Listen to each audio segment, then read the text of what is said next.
अदानींबरोबर काय सेटलमेंट झाली शिवसेनेची, या प्रश्नांची उत्तरं देण्याची हिम्मत संजय राऊतांमध्ये आहे का?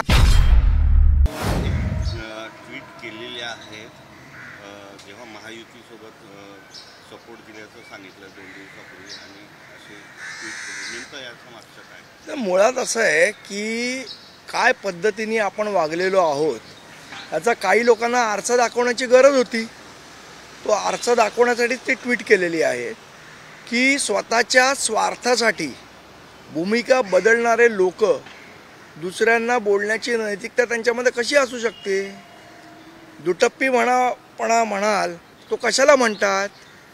एका ठिकाणी उद्योगपती श्री मुकेश अंबानी यांच्या घराखाली स्फोटकं लावणाऱ्या वाजेचं समर्थन करायचं, त्याला पाठीशी घालण्याचं काम करायचं, आणि दुसऱ्या ठिकाणी त्याच उद्योगपती मुकेश अंबानींच्या जामनगरला जाऊन त्यांच्या लग्नामध्ये दांडिया खेळायचा, याला दुटप्पी म्हणतात.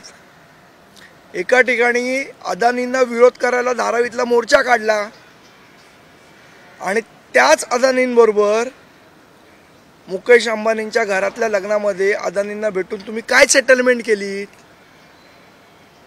का अदानींचा विषय बंद केला? एक मोर्चानंतर अदानींबरोबर काय सेटलमेंट झाली शिवसेनेची, उबाटा गटाची, सांगावं लोकांना. या प्रश्नांची उत्तरं देण्याची हिम्मत संजय राऊतांमध्ये आहे का? याची उत्तरं देतील का? अदानींबरोबर काय सेटलमेंट झाली म्हणून धारावीचा विषय तुम्ही सोडून दिला, त्याचं उत्तर द्या. संजय वाजेला पाठिंबा दिल्यानंतर त्याला का तुम्ही पाठी घालण्यात आलं, संजय वाजेला पाठीची घालण्यात आलं, आणि त्याच मुकेश अंबानींच्या इथे जाऊन तुम्ही दांड्या खेळून महाराष्ट्राची अस्मिता जागवलीत का? केम छो गुजरातीचे बोर्ड लावणारे कोण होते? आदित्य ठाकरेच होते ना. मग हे तुमचं महाराष्ट्र प्रेम आहे का? या प्रश्नांची उत्तरं द्यावी लागतील.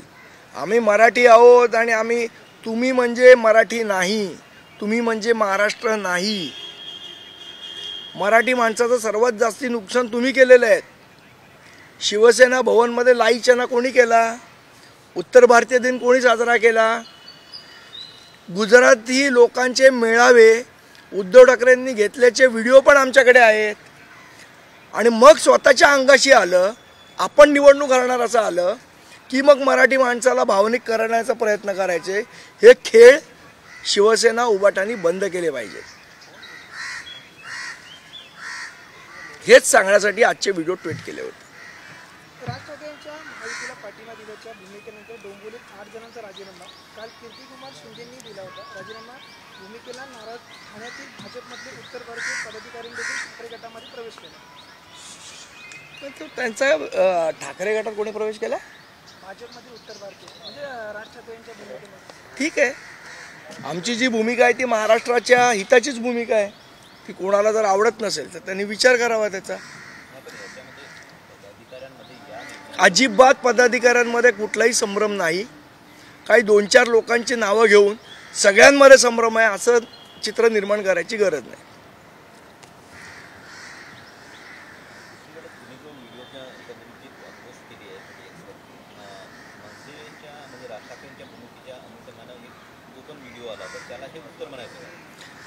मुळात कोणाला उत्तर द्यायची आम्हाला गरज नाही आहे, कारण आम्ही महाराष्ट्र हिताचा निर्णय घेतो. स्वतःचा स्वार्थ बाजूला ठेवणारा नेता कसा असावा तर त्याचं उत्तम उदाहरण आहे राजसाहेब ठाकरे. आम्हाला काही मिळावं म्हणून आम्ही भूमिका कुठली घेतलेली नाही आहे.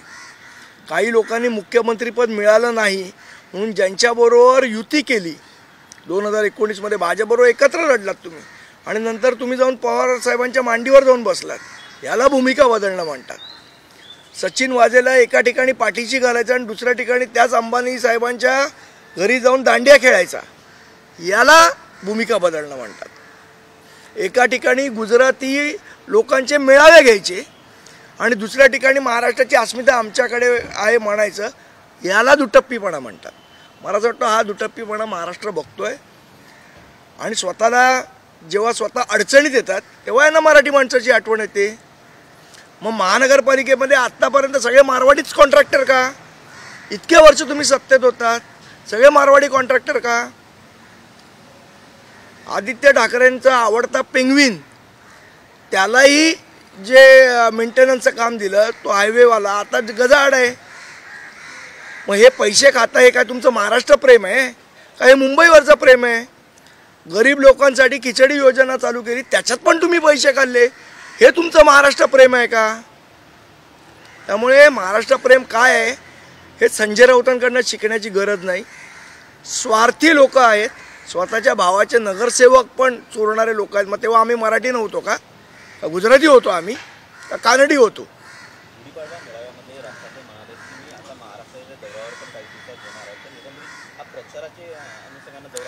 या संदर्भात शनिवारी बैठक आहे, त्या बैठकीमध्ये चर्चा करून राजसाहेब योग्य तो निर्णय घेतील. काम आता रखडेल अशा प्रकारची स्थिती निर्माण झाली. तर आता आचारसंहिता आहे, यानंतर पावसाळा आहे आणि पुन्हा विधानसभेच्या निवडणुका असल्यामुळे एकंदर वर्षभर या कुठेतरी कामाची मला वाटतं जी कामं ऑलरेडी दिली गेली आहेत ती चालू आहे, जी नवीन कामं आहेत ती रखडू शकतात.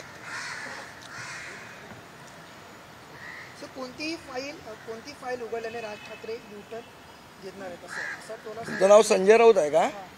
तुमचं नाव संजय राऊत आहे का? नाही ना. संजय राऊत.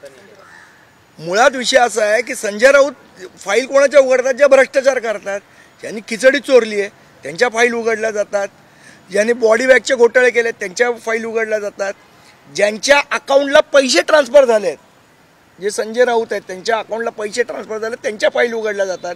त्यामुळे जे स्वतःच्या बाबतीत घडते ते दुसऱ्यांच्या बाबतीत घडेल असं संजय राऊतांनी मानण्याची गरज नाही.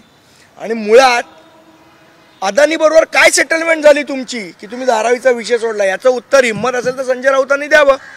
अदानीबरोबर काय सेटलमेंट झाली? धारावीचा मोर्चानंतर काय तुम्ही पाठपुरावा केलात त्याचा? की अदानींबरोबर अंबानी साहेबांच्या लग्नामध्ये जे लग्न झालं, प्री वेडिंग झालं, त्याच्यामध्ये तुम्ही अदानींची भेट घेतली तेव्हा काय सेटलमेंट केली हे महाराष्ट्राच्या जनतेला कळू द्या ना. मोर्चा निघाला होता त्यानंतर तुम्हाला असं म्हणायचं आहे का म्हणजे अदानी बरोबर उद्धव ठाकरे गटाची किंवा त्यांची एकंदरीत मन की बात झाली त्याच्यानंतर हे सर्व घडलं? काय झालं पुढे सांगा ना मला. तो मोर्चा काढला, पुढे काय झालं? कोंबडी कपाटात बसली का त्यांची? का शेपूट आत गेलं? उत्तर द्या. दुसऱ्यांना प्रश्न विचारायला थोबाड उघडायला चांगलं असतं, स्वतःवर आलं की थोबाड बंद होतं. हिंमत असेल तर संजय राऊतांनी उत्तर द्यावं. दुसरा प्रश्न असा, मनसेच्या उमेदवारांनी धनुष्य बाणावर लढावा असा प्रस्ताव देखील होता, अशी माहिती देखील आता समोर होती. त्या संदर्भात आम्ही स्पष्ट नकार दिला होता. सन्मान्य राजसाहेबांनी मला असं वाटतं गुढीपाडवाच्या भाषणामध्ये ही गोष्ट स्पष्ट केलेली आहे. हे इंजिन आम्ही कष्टाने मिळवलेलं आहे, ते सोडून आम्ही दुसऱ्या कुठल्या चिन्हावर लढण्याचा प्रश्नच उद्भवत नाही.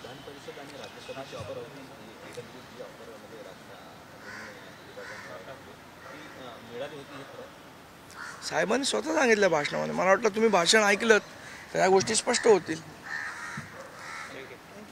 धन्यवाद.